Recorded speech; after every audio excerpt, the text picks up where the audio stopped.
While I'm generally not a fan of court cases to decide business, I rather companies compete in a fair and open market. I was interested when I saw the most recent court case against Zillow. I think finally calling them out for their bait and switch tactics, which they've built their company on. I'm Bill Gross. This is my weekly real estate market update.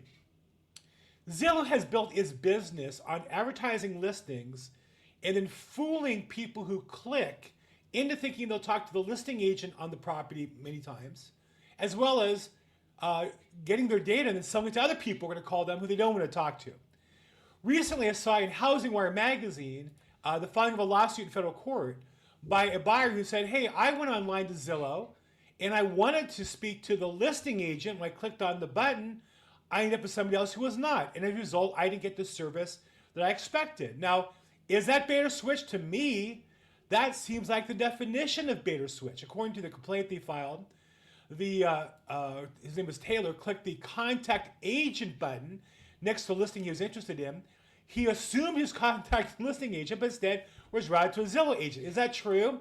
Well, the good news is we can check that. We can see exactly how it works because I'm not a Zillow agent.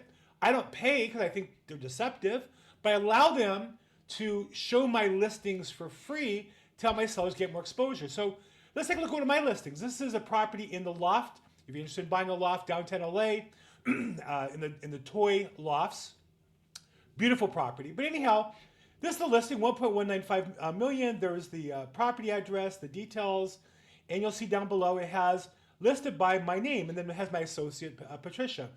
So many times people want to speak to the listing agent. Now, in truth, many times I don't represent buyers on my listings. Many times because I've been hired by a probate estate or an attorney, I'm not comfortable representing both. It's not best for my seller to represent the buyer as well. So I generally do not represent buyers, but I'll take the leads and just send them to another agent who might be interested. But notice on Zillow, it says contact agent.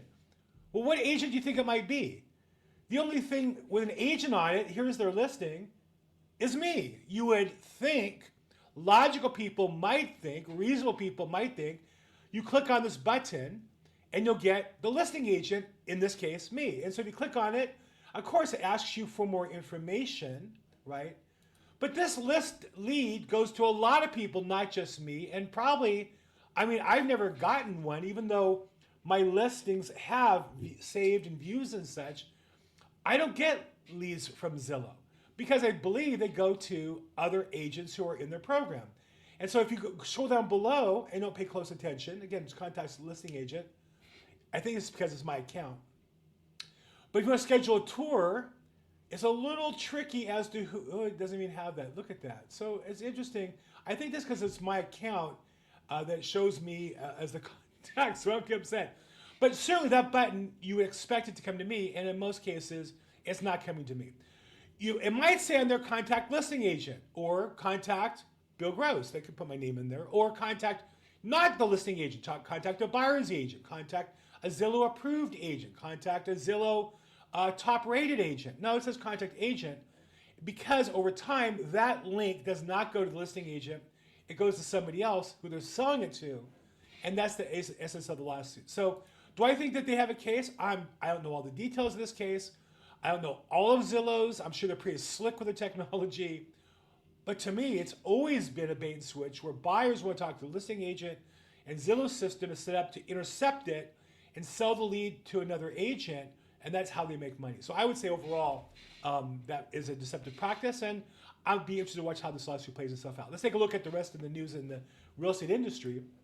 I would say that in an economy of two parts, so you have supply and demand, supply being inventory and demand being the buyer's interest rates. And so let's take a look at interest rates real quick. And they inched up slightly last week to 6.35 in the Fannie Mae acceptance from 6.27. It was kind of up and down during the week, but still these, as you can see in the chart, are amongst the lowest rates for last year, are well within the range of encouraging buyers to buy property. The National Association of Realtors documented there's never been a better time for buyers in that you have low rates, the lowest of last year, more inventory, more choices for buyers, more sellers who are open to cuts and concessions. So again, I think the rates are good news and are well in the range. Though they should go lower, they are what they are. On the inventory side, we continue to have very low inventory. If you look at August, we have 1.495 homes for sale. And you can see from the graph, this is the lowest of any time other than the COVID period. Now it's the higher end of the COVID period. We're getting back towards a normal market. But this is historically lowest number ever in August, other than during the COVID period. And as long as we have low inventory, prices can't crash. They probably can't go down nationally.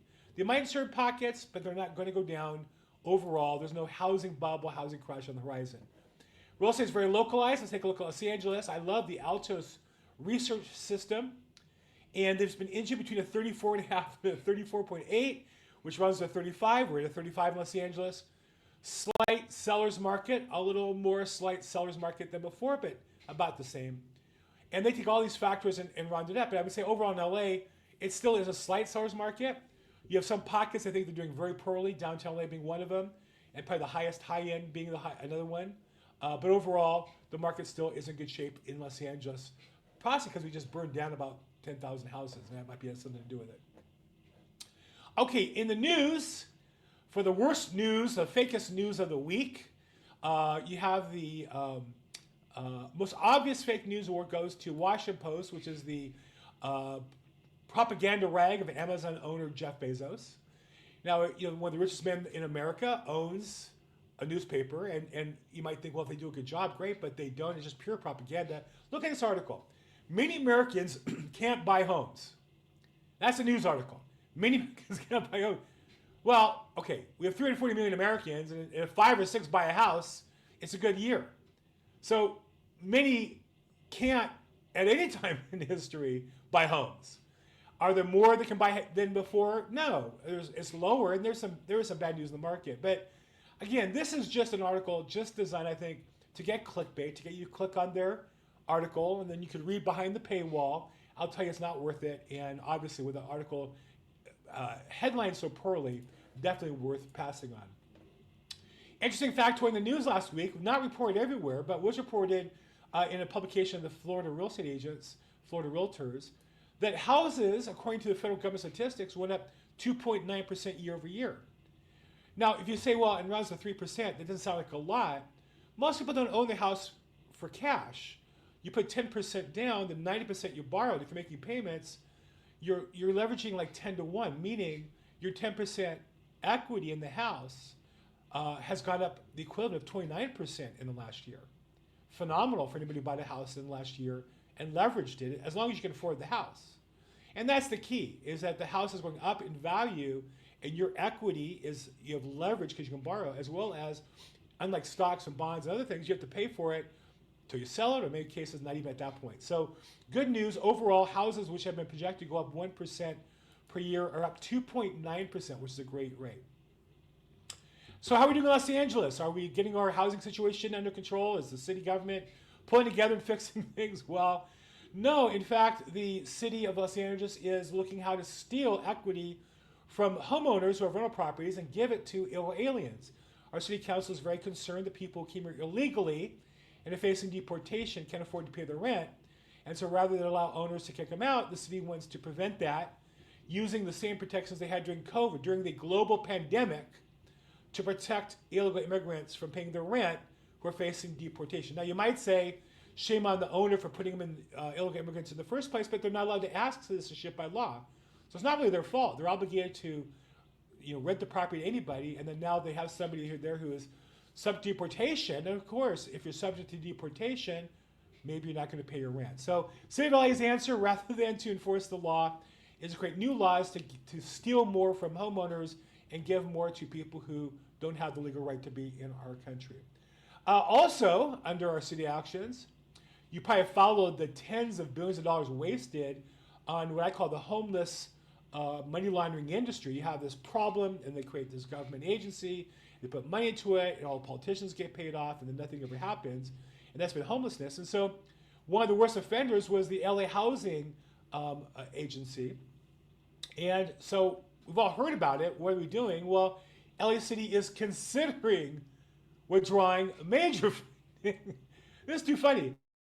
They're not withdrawing funding, they're thinking about it, and they're not withdrawing all the funding, they're thinking about taking the major part of it. In the real world, when you screw up the way these people have, you lose your job. You get shut down. You lose funding. You lose your business. But in the city of Los Angeles, you continue to operate. It's really just shocking. Lastly, hat tip to one of my readers last week, Kelly V, who we had a discussion about, and she asked, well, is there any proof that states with the highest taxes have the lowest home ownership? And so I put to ChatGPT the following, and I just love the AI. And I asked it, here's the prompt, make a list of each U.S. state with a column for the home ownership percentage and another for the median state tax burden to see if there is a correlation.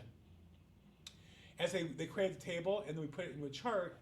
And here you'll notice that the states with the worst housing ownership by percentage of the residents, Hawaii, New York, and California, have also the highest tax burden, except for the one or two other states. But severely, Hawaii and New York severely higher. California is in 1, 2, 3, 4th place for the tax burden.